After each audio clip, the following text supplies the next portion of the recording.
Kelsey Mitchell is the Fever's leading scorer. Alyssa Smith is a rising star.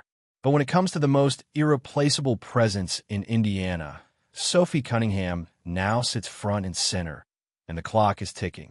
With Portland and Toronto entering the league and the expansion draft forcing painful decisions, the Fever can only protect a handful of players. Cunningham, with her media magnetism and on-court grit, is exactly the kind of headline-ready figure an expansion team covets. If you're here for the real story and not the filtered version, subscribe. And if you're sticking around for the next meltdown, you better definitely subscribe. Ranked as the second most searched female athlete in America in 2024, her crossover appeal isn't a bonus, it's currency. And with the CBA freeze delaying decisions, every hour narrows the window for Indiana to act. Leave Cunningham unprotected, and she's gone, likely scooped up before the dust settles. This isn't just a question of who helps win games. It's about who holds a story together. Cunningham gave Clark cover, literally, through the toughest moments of last season. She built emotional infrastructure, commanded media space, and shaped the Fever's off-court relevance in ways no stat sheet can capture. In a league where visibility drives growth and relationships drive results, Cunningham is both shield and spotlight. Letting her go risks unraveling the very culture the Fever spent years trying to build, and alienating the one superstar they can't afford to lose. It happened in the blink of an eye. One Instagram comment, 3 words, time to run it back, and suddenly, a throwback highlight reel turned into a franchise-defining moment. This wasn't just Caitlin Clark dropping a nostalgic nod to her 2025 campaign with Sophie Cunningham. This was a calculated, very public statement. Clark didn't tag just anyone. She made it crystal clear who she wants by her side next season. And Cunningham? She responded in kind, with a reply that wasn't just flirty, it was intentional. Cuddles and dinner twice a week if they reunite. No agent, no press release, just 2 players in front of the entire internet saying let's do this again. And now, fans are watching with whiplash as the Indiana Fever front office is thrust into a situation they cannot afford to mishandle. Because this is no longer about one Instagram exchange, it's about identity, visibility, loyalty, and whether this team understands what it's building or whether it's about to fumble it all in the name of tough decisions. Here's where the Fever are stuck. The WNBA's expansion is around the corner. Portland and Toronto are joining the league, which means an expansion draft is looming. And under league rules, teams can only protect 5 or 6 players. That's it. Every other name on the roster is fair game. So now, Indiana has to decide, who's safe? Do they protect Kelsey Mitchell, the team's leading scorer and consistent offensive machine? Or do they protect Sophie Cunningham, the emotional backbone of the team, the media powerhouse, and, as the numbers show, one of the most visible female athletes in the country? This is where the old-school mindset starts to crack. Because on paper, Mitchell is the obvious choice. She puts up points. She's reliable. She's always in the conversation when you talk pure stats. But if you think Cunningham is just a vibes player, you haven't been paying attention. In 2024, Sophie Cunningham ranked as the second most searched female athlete in the entire United States. That's not a fluke. That's not just WNBA numbers. That's across all sports. She's not just a player. She's a presence. On the court, in the media, and in the minds of fans. She's co-hosting a flagship podcast on the Volume Network. She's constantly in rotation on major sports talk shows. Her social presence is electric. She's the kind of athlete who doesn't just play in the league. She pushes the league forward. And in 2025, she didn't just show up in highlight reels. She showed up for Caitlin Clark. Every time the game got heated, every time opponents got chippy, every time Clark was swarmed or targeted, Cunningham was right there. She took the fouls. She stood in the middle. She made it clear, if you mess with Caitlin, you deal with Sophie. And that protection, that psychological safety, it's not something you find in training camp. It's not something you draft. It's built over a season of shared pressure, spotlight, and scrutiny. And Clark's comment proves it wasn't just professional, it was personal. That kind of relationship is rare. And it's irreplaceable. So what happens if the Fever don't protect her? Simple. They lose her. Because if Cunningham's left unprotected, Portland or Toronto will grab her instantly. These aren't development projects. They're expansion teams that need instant legitimacy, media traction, and leadership. Cunningham checks every single box. She brings on-court toughness, off-court star power, and instant marketability. She legitimizes your brand overnight. And let's not kid ourselves, both of those franchises are actively looking for exactly that kind of player to build around. If Indiana leaves her out there, she's gone. And then what? The Fever lose a player, sure. But more importantly, they lose something they can't replace. The emotional infrastructure Clark relied on. The bond that got her through one of the most high-pressure rookie seasons the league has ever seen. Cunningham's role went far beyond defense. She was the buffer, the energy manager, the one who let Clark stay locked in while she dealt with the mess. You take that away, and you're gambling that Clark won't feel the difference, that the chemistry they built won't matter. And that's not just risky, it's careless. Because this isn't the WNBA of 5 years ago.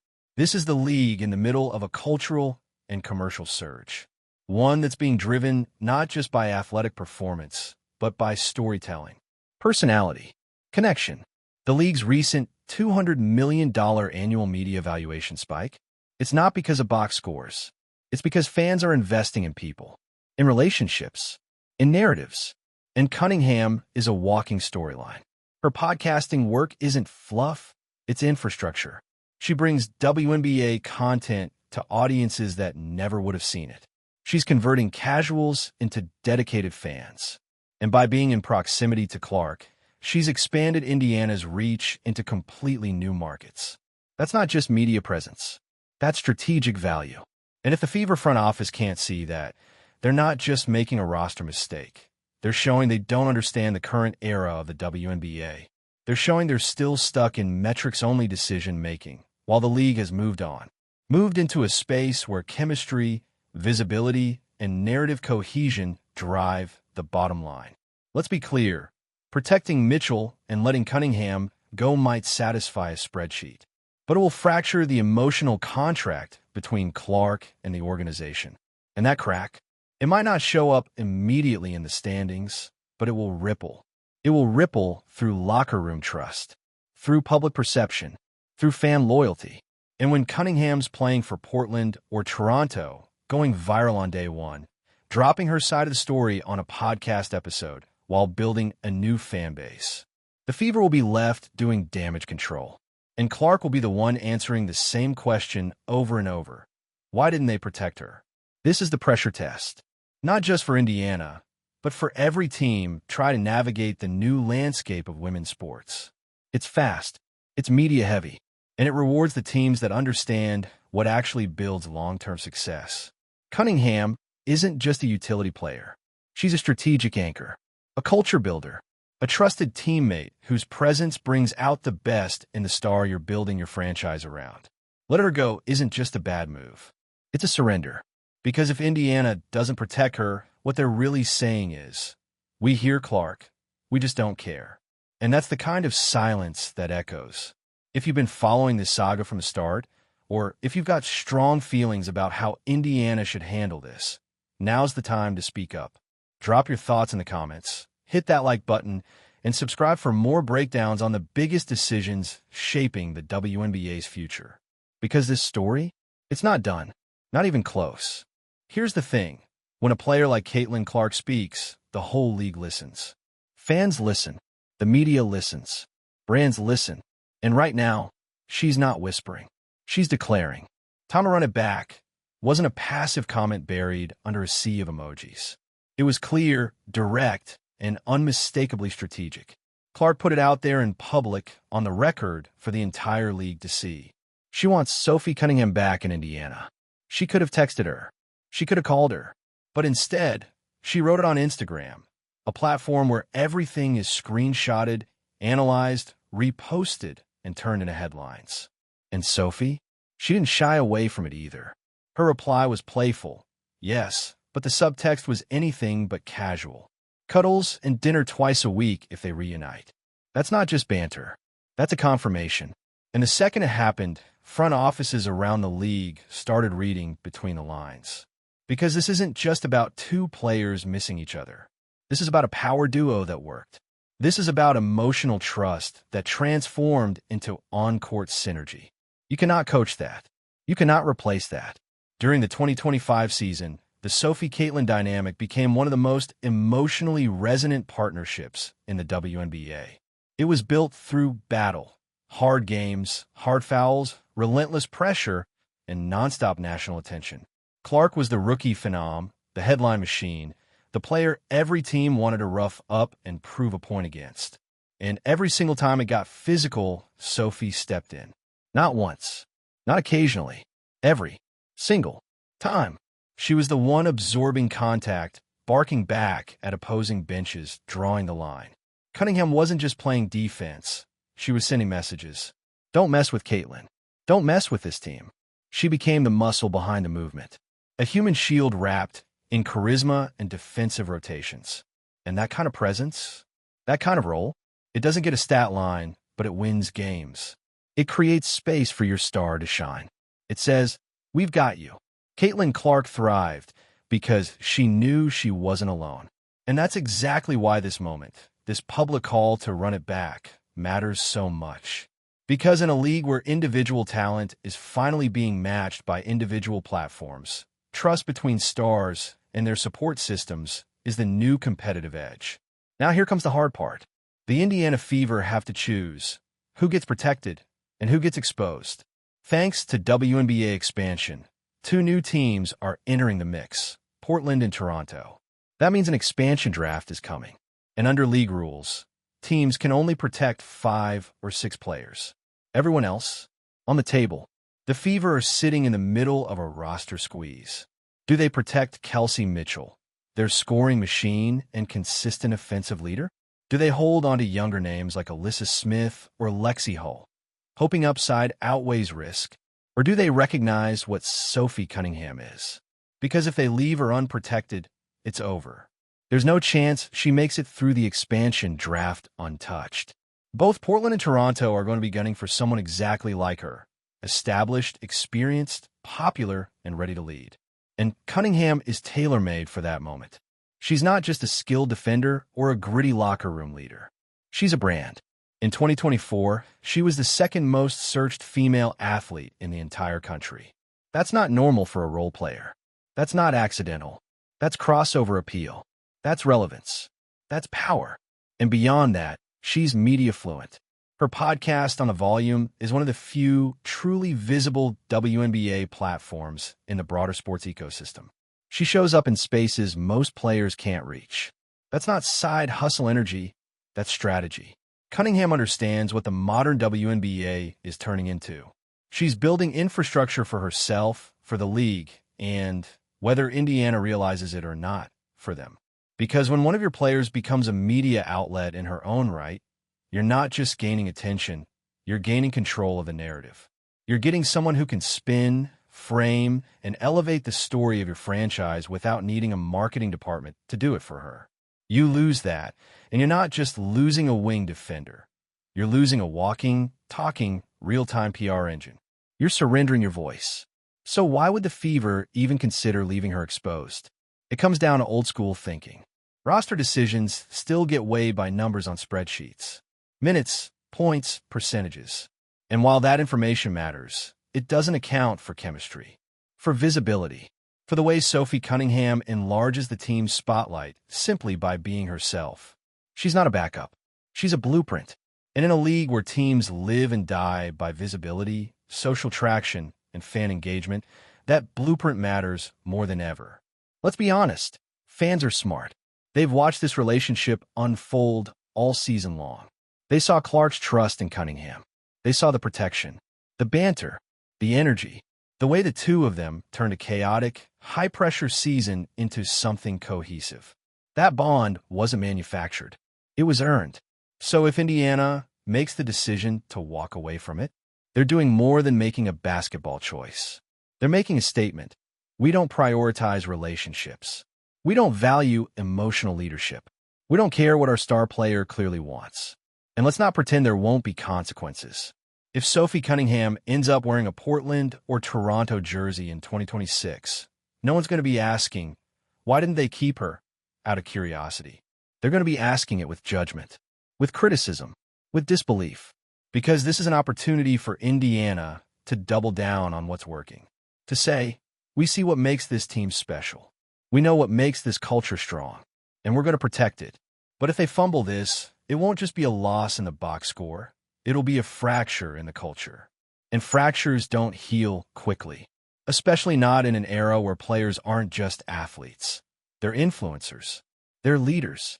They're storytellers. Caitlin Clark isn't just the most talked about player in the league. She's also the most watched. Everything she says, everything she does is dissected. And if the Fever ignore her very public request to reunite with Cunningham, it sends a chilling message. It says, your voice doesn't matter here. That's the kind of decision that doesn't just affect one offseason. It affects trust. It affects recruitment. It affects long-term viability. And again, the clock is ticking. Free agency is frozen right now, caught in the middle of ongoing CBA negotiations around salary structures and revenue sharing. But once that new agreement is signed, the timeline shrinks fast. Teams will have days to finalize their protection lists. No do-overs, no extensions, which means Indiana doesn't have time to waffle. They need to know what they stand for, not just who scores the most or who has the highest ceiling, but who makes this franchise whole. Cunningham has already proven her value. She's been the protector, the amplifier, the connector. She's been the voice in the room, the shield on the court, and the bridge between a young roster and an exploding national spotlight. She's shown what loyalty looks like in action.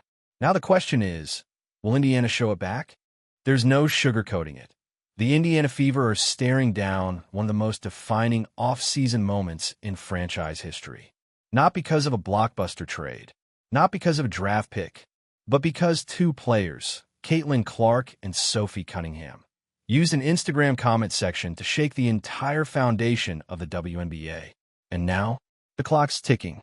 This is no longer about chemistry in the abstract. It's not some feel-good side story about teammates who got along. This is a matter of trust, branding, leadership, visibility, and everything else that actually moves the needle in today's WNBA. Let's talk stakes. Indiana spent the entire 2025 season evolving from a rebuilding squad into a national storyline. Not because they won a title, but because they became interesting. Must watch. That's not something you can spreadsheet into existence. That's something built on narrative heat, media gravity, and cultural relevance. Caitlin Clark was the spark, no doubt. But Sophie Cunningham was the one keeping the fire from burning the place down. While Clark absorbed endless attention, praise, criticism, speculation, Cunningham played the role most players wouldn't volunteer for. She took the hits. She absorbed the backlash. She redirected pressure. She stood in front of the storm so her teammate could breathe. This wasn't symbolic.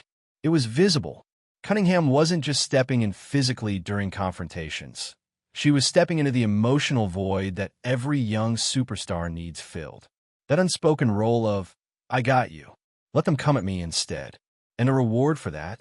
Right now, it's uncertainty. Because despite everything Cunningham brings, she's not guaranteed protection in the expansion draft. She's not locked in as a foundational piece. She's standing in the gray area, where a franchise has to decide what kind of value it actually believes in. Do they prioritize numbers? Or do they protect the people who make those numbers possible? And here's where it gets even more layered. Sophie isn't just a teammate. She's a platform. She's one of the only WNBA players operating with true crossover appeal. Mainstream media, sports commentary, podcasting. Her face, her voice, her point of view, it's all over the sports world. She's not waiting for the league to promote her. She's promoting the league herself. You can't pay for that kind of relevance. You can't teach it. Either a player knows how to shape narratives, or they don't. And Sophie? She owns it. Her presence keeps Indiana in headlines, even when games aren't being played. She's not just a good quote. She's a connector. A walking piece of content who brings in eyeballs, listens, and debates from fans who might not otherwise be watching the W. And that matters now more than ever. Because let's not ignore the context. The WNBA is expanding. Portland and Toronto are incoming. The media valuation of the league just spiked into the hundreds of millions. Games are drawing more coverage, more fans, more tension. This is not a moment to play small. It's a moment to own your narrative. To understand that talent is only half the equation. Visibility and storytelling are the rest. And Cunningham, she's both. So when the Fever look at their protection list, they need to stop pretending this is a purely basketball decision. It's not. This is about cultural capital, about emotional leadership, about protecting the person who protects your star. Because if you strip that layer away, if you remove Sophie and force Caitlin Clark to face the pressure alone, you risk undoing everything you built in 2025. You risk saying, thanks for the vibes, but we'll try something else now. And what happens next? Let's play it out. Portland or Toronto scoops up Cunningham in the expansion draft. You know they will. They're not dumb. They need leadership, recognition, and a media-ready player to anchor their launch. Sophie is tailor-made for that role. She's walking into a new city, already bringing a media network, fan attention, and a reputation for being fiercely loyal and unapologetically tough. She's instantly the face of that franchise. And Indiana, left with questions and damage control. Because the optics are brutal. You let go of the player your star openly campaigned for. You ignored a viral, public request from the face of your franchise. You chose a spreadsheet over a relationship, and now you have to hope Clark doesn't feel that in her bones. But let's be honest, she will. How could she not? When she put herself out there, said she wanted to run it back, and the team said, no thanks? Even if they frame it as a tough decision, even if they wrap it in all the usual language, roster flexibility, cap management, future planning, none of that will matter when fans remember who had her back all season and who didn't. That's the kind of organizational fracture that doesn't show up in preseason projections but can haunt a locker room all year.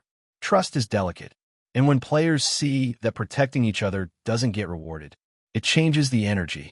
And don't forget, Sophie Cunningham wanted to return. She didn't just like a post or repost a memory. She responded. She said yes. She made the reunion about more than basketball. She made it emotional, loyal, human. That's not the kind of gesture you ignore unless you're actively trying to send a message. And that message? It would be loud. It would say, we don't prioritize the intangible, which is wild because the entire direction of the league is telling teams to do the opposite. Look at who's succeeding. Look at who's selling out arenas. It's not just the most efficient players. It's the most compelling. The ones with stories. The ones who show the world they care about each other. The ones who bring personality. The WNBA is no longer fighting for visibility. It has it. Now it's fighting for continuity, for staying power, for culture. And players like Sophie Cunningham are the connective tissue holding that culture together. So now it's up to Indiana. They can cling to conventional wisdom, play the safe numbers game, and gamble on replacing intangibles with potential. Or they can make a definitive statement that what's been built here, the trust, the media momentum, the emotional glue, is worth preserving. It's a choice that will ripple, not just through one season, but through Clark's perception of the franchise, through the fans who fell in love with that duo, through the league, which is watching to see if Indiana actually understands what it has. So let's call it what it is, a legacy decision. Not for Cunningham. She'll land on her feet no matter what. She's too valuable not to. But for Indiana, this is the kind of moment that defines whether you're building a team or a franchise. One way leads to headlines. The other leads to regret. If you're as locked into this storyline as the rest of us, hit that like button, drop your thoughts in the comments, and subscribe. Because this off-season isn't just about free agency. It's about identity. And right now, the Fever are deciding who they really are.